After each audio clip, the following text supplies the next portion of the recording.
নমস্কার বন্ধুরা, আজ আমরা কালী পুজো দেখতে এসেছি।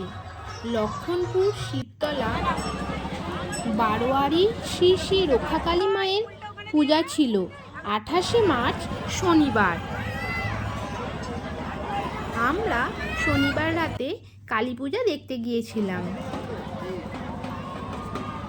মাকে দর্শন করলাম, তারপরে দেখলাম আতশবাজি পোড়ানো হবে, তাই বাঁশের মধ্যে বাজিগুলো এইভাবে বাঁধা রয়েছে। দেখুন, সব কিছু ব্যবস্থা করে রাখা রয়েছে। আর একটু পরেই বাজি পোড়ানো আরম্ভ হবে। আমরা অপেক্ষা করতে থাকলাম। প্রায় রাত 12:30 নাগাদ বাজি পোড়ানো শুরু হলো। আমরা দেখলাম। দেখুন,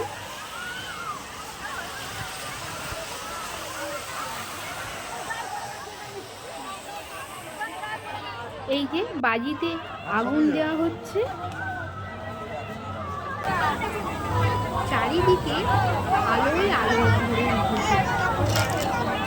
মনোমুগ্ধকর আতশবাজির রোশনাই দেখলাম।